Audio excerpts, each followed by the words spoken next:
Hello and welcome to another episode of Horror Sleep Stories, brought to you by Paranormal Inn. If you're a fan of the macabre and the unexplained, then you're in the right place. Every Friday, I delve into the realm of the supernatural and bring you tales guaranteed to keep you up at night.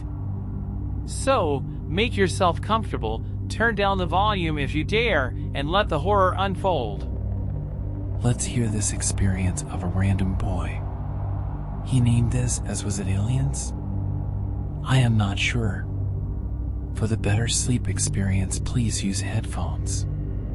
And don't forget to subscribe as well. Think about it. Why couldn't my parents have just waited a year and made the Las Vegas trip at my 21st birthday? Going to Las Vegas as a 20-year-old is like going to an amusement park when you're too short to go on all the good roller coasters. I'm an only child, so it's just my mother, my father, and myself.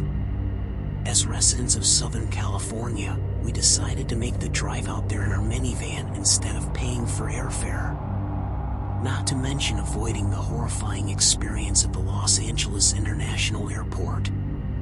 Anyone who's made that drive before knows there's not much to look at, nothing but desert and hot asphalt. We stopped in a small town of Baker, California for a little bit of food at a Del Taco that was rated C by the FDA, some ridiculously overpriced gasoline, and a glance at the world's largest thermometer. It happened to be 108 degrees Fahrenheit that day, which is about average for early summer since the town is so close to Death Valley.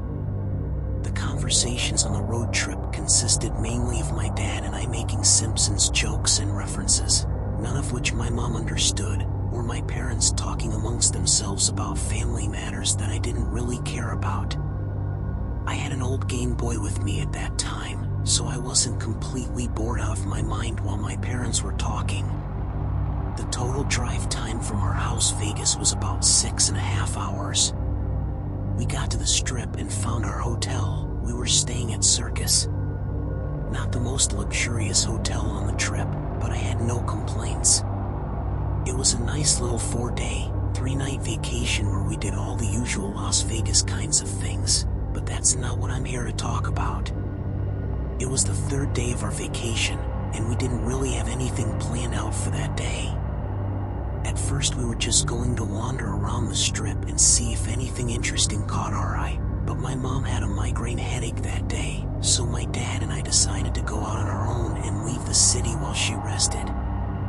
We were both very fascinated by the whole UFO phenomenon, and we knew that the legendary secret base known as Area 51 was about 85 miles north of the city of Las Vegas. So we planned a little adventure to go up that desolate Nevada Highway 375, otherwise known as the Extraterrestrial Highway, and head north. We just planned to look around a little bit and get some pictures at the borderline of the base. I find the concept of a legendary secret hilarious, by the way. We knew that there wasn't really much to see other than signs telling you that this was government property and that they have the right to shoot on sight if you tried trespassing. But we felt that that alone would be a good photo opportunity and that it would just be cool to be able to say, hey, I've been to Area 51. So we drove for about an hour and a half, seeing literally no traffic, which honestly was a little unsettling, though not unexpected. We got as close to the base as we could, got out of the car and found that it was exactly as we expected. There was a dirt road that was blocked off with those aforementioned signs on a locked gate.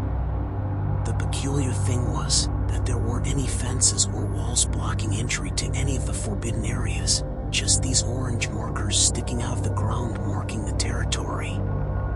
I guess they just feel that since no one has the balls to go in there, why build a fence? We could see all the equipment they have for spotting curious onlookers such as ourselves. Before we knew it, I noticed that there was a white truck sitting on top of the hill with 2 men equipped with binoculars inside watching us.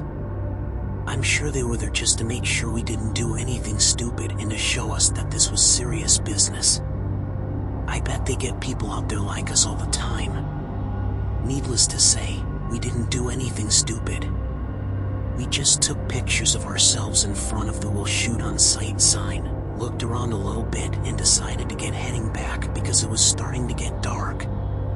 The problem was that it shouldn't have been getting dark, and it was getting dark fast, unnaturally fast. When we got to the border of the base, it was about 3 p.m., so we should have had at least 5 hours of light, but it felt like we'd only been there for about 45 minutes. My dad looked at his watch and saw that indeed the watch said it was 3:43 p.m. The only thing wrong with that was that his watch had stopped ticking. We discussed the strange occurrence briefly, but then just decided to get in the car and get going. We got into the van, sat down, fastened our seatbelts, and my dad turned the key in the ignition. The engine started fine, however, every electronic component of the car was not functioning. We couldn't get the lights on, the radio wasn't working, and the digital clock face was completely blank. At this point, we were starting to panic. The car was in perfect driving order, but we had no headlights and the sun was quickly dipping below the mountaintops. The decision we made was just to drive as fast as we possibly could for as long as we had visibility. If we got pulled over by the cops, that would be our best case scenario, because then we would at least have some help. Getting a speeding ticket, even a big one, would be a small price to pay. We of course thought to try our cell phones, but just like all the electronics in the car, they were completely dead. Let me give you a little recap of our situation. My dad is now driving like a bat out of hell, going at least 110 miles per hour down a completely abandoned highway in a minivan, trying to get back to civilization before the sun disappears below the horizon at what we think is around 3:55 p.m. My dad is completely focused on the road at this point, but I'm starting to see things out the windows to the right side of the car. I don't want to tell him, because if he looked, he'd probably flip the van and kill us both. Honestly, I can't tell you what I was seeing. There were streaks of light of varying color, things that looked like fireworks imploding instead of exploding in utter silence, some very large pulsating lights that were just kind of teetering back and forth in the sky, and other things my vocabulary simply cannot convey. These were definitely unidentified flying objects, but not the types of things that I think would constitute any kind of alien spacecraft. It was at this point that another strange occurrence started. The sun that was so quickly disappearing behind the mountains seemed to stop just below the horizon. It was odd. The sun was completely obscured by the mountains, but we could still see its glow behind them. We were in some kind of endless twilight. As strange as it was beneficial to us, because at least in this situation, we had the visibility to continue moving on and hopefully get back to the city, so we could just put crazy clusterfuck behind us. Something else I found comforting was that those strange lights that I was seeing earlier had vanished. At this rate, we should have at least seen some sort of buildings or other motorists. Actually, when I think about it, at the rate we were going, we should have already reached Vegas. Instead, all we were seeing was the same abandoned highway in an eerie orange tint that we had been looking at this entire time, with no recognizable landmarks for bearings. It's not like we could have made a wrong turn or anything like that either. The entire trip was a straight line. Something was seriously wrong, and we both knew it.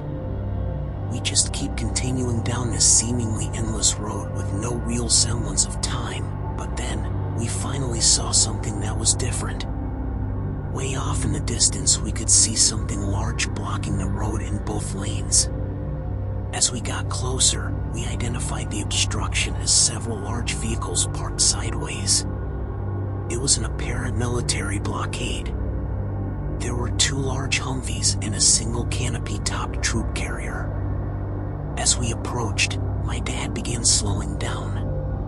When we started getting close, the men manning their peculiar posts started shining their incredibly bright spotlights in our direction from the tops of the vehicles. We then heard a loud, deep voice over a loudspeaker. "Shut your engine down and keep your hands where I can see them." We obliged, of course. My dad turned the car off and both of of us stuck our hands out of our respective windows. It was at that point that we started seeing the soldiers. They seemed to be wearing normal military uniforms, though with the bright lights it was hard to tell because they were heavily silhouetted. One thing I did find strange was that they were all wearing gas masks. Something about this just didn't seem right. Nothing about this entire situation made sense. Why would they be blocking off the road going away from the base? Why has the sun apparently been frozen just beyond the horizon? And what were those lights I had been seeing? I counted 6 soldiers of varying height and build.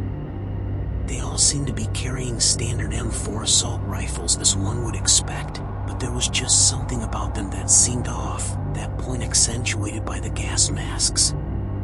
We were approached by one soldier on each side of the car.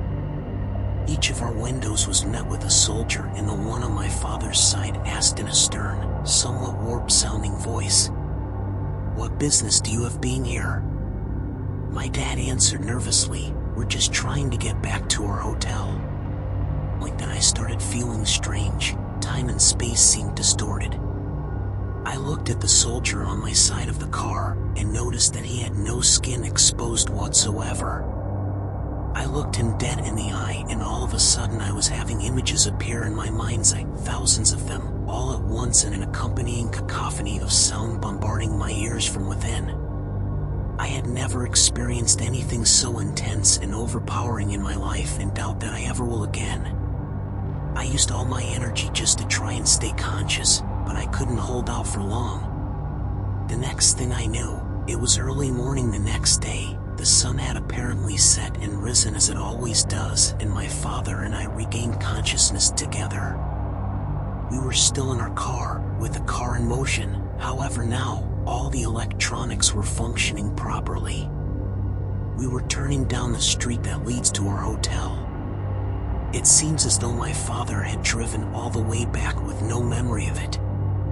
He told me that he had a similar experience to what I did, and also lost consciousness around the same time as me. The clock radio in the car said it was 6:18 a.m. My dad checked his analog watch to confirm it, but it read out 1:15 as the time. It was off by over 5.5 hours, but it was ticking again. We didn't know what to say to each other. Neither of us could come close to comprehending what had happened that night. We made it back up to the hotel room with my mom worried sick and us not knowing where to start to explain what the fuck had just happened to us.